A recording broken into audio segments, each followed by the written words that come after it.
We now cross live to Gusau, the Zamfara state capital, where our correspondents AMAKA OKOYE and Ibrahim Awal are on ground to bring us up to date on happenings there. Let's begin with you, AMAKA. What do you have for us this morning? What's the latest development? All right, Adesua, the latest is almost where we left it last night, which is to say that the girls are still within the premises of the government house, wherever they are lodged, and they're yet to be reunited with their family members. We're expecting that will happen anytime soon. But again, as always, we don't know how soon is soon, but we just have to be on standby. We do know that there was a lot of anxiety and expectation, especially from parents who were really hoping that they will meet with their children, their loved ones who they've been forcefully separated from for 4 days, as you do know. But unfortunately, that did not happen. We're not exactly clear why they're not making this happen, as we have seen, in the case of Kagara, Kankara, where they're back and then they're almost reunited immediately with their family members.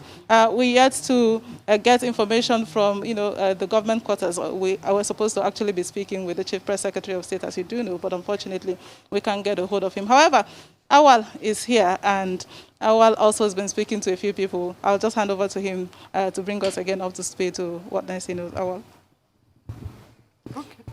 Well, I think the situation now, it's any moment from now, it is expected that the students will be taken to their school at Jangebe, where they are expected to be reunited with their family members.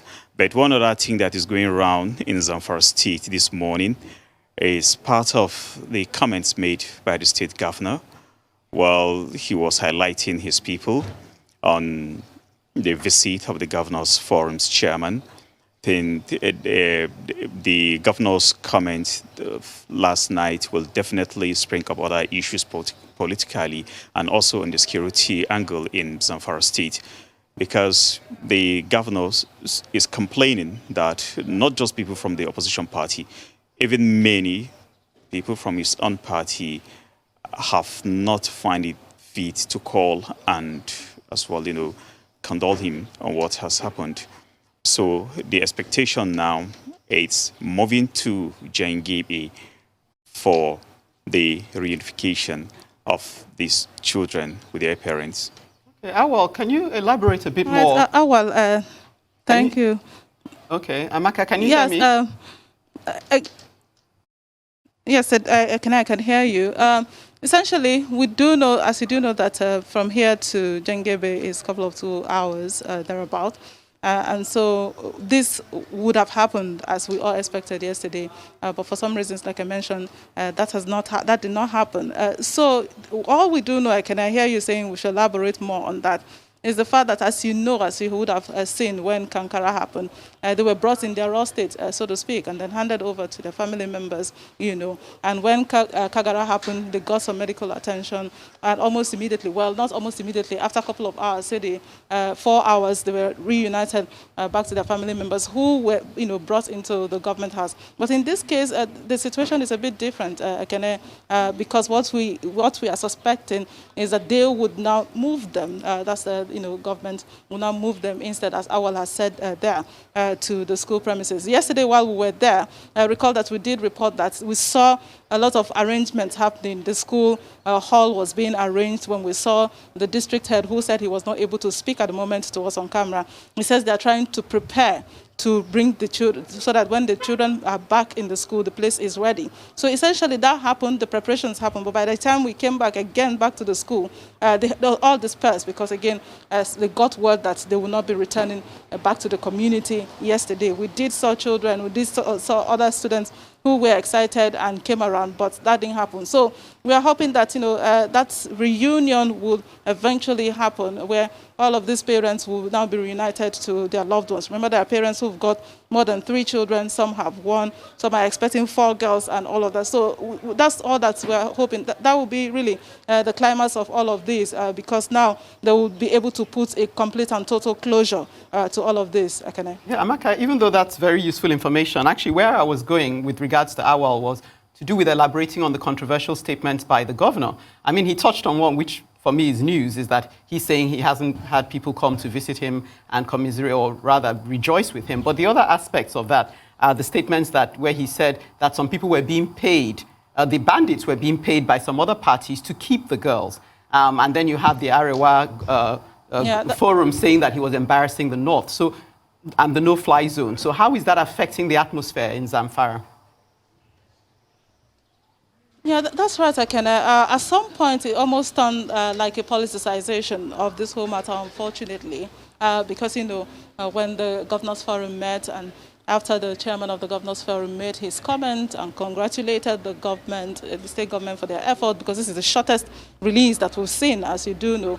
There was also conversation, around the governors talking about those who visited and political alignments and, policies, politics, essentially, which we imagine that would not sit well with parents who just want to get back, their loved ones, as opposed to having conversations of politics. It just almost looked like it was out of place, so to say. But as you do know, with politicians everywhere around the world, every moment is a time to either campaign, for what their ideologies and the policies that they believe. But yes, we were also earlier speaking to a family member who said, look, I just want to get my child, I want to get my girl. I'm not interested with all of this politics going on, conversation, let them just be reunited. Essentially, that would be what we'd expect, as opposed to, the other political nuances that are being attached to this particular case, which, again, you do know, is one of the dimensions that makes this kidnap a bit different from the ones that we've seen recently, Ekene. AMAKA, great job you and Awal are doing there. Still on the governor that said that if he named those behind these kidnappings, it will shock everyone. Has he done any such thing? Yeah, Ndi, we're also waiting, for that to happen. Yesterday was one of the things that I particularly, I believe other journalists were anxious to ask him. It's time to let us know who these people are. But unfortunately, as soon as he finished and then he went into political matters, that session ended and it was at night. And we didn't have the opportunity to have that conversation. But we're hoping, Ndi, it will be good to, begin to name. Because essentially what we've seen, there are quarters who are saying, look, this looks like some criminal enterprise that is growing by the day. There is politics into it. He is saying there are people that he knows, that are behind it. We've not been able to get that. It's unclear who and from what quarters are this information, or these people, sponsors, or whatever he's called them, who he says Nigerians will be shocked when he named them. It is one crucial information that we are following up on and hoping that, yes, these names will be put out in the public domain and we'll understand why this is taking the dimension that it's taking, because unfortunately, we're talking of human lives, as you do know here, indeed. AMAKA, do we still have Awal with you? I just wanted him to speak to the president's recent action over Zamfara, that of banning mining and then the no-flight zone. How would this impact on the security situation in Zamfara? Because I know he's been monitoring development in the region for quite a while. Right, I'm just trying to beckon on Awal to come and speak to that. Awal, just very quickly, Adesua wants to understand the conversation about, the president. Remember, the president has declared that Zamfara is now a no-fly zone, and he also mentioned that there will be no mining. Please speak to that. Well, actually, the governor also touched on that, because previously there were issues, that the security challenges in Zamfara State has to do with a lot of illegal minings that is going on within. So I think the no-fly zone that has been pronounced yesterday on Zamfara State did not go down well with the state governor. He states about 8 years ago, the state has found itself in this crisis. So why now? But definitely the no-fly zone will probably indicate if there are links within, or rather between, internal and external forces as relating to the security challenges in Zamfara State.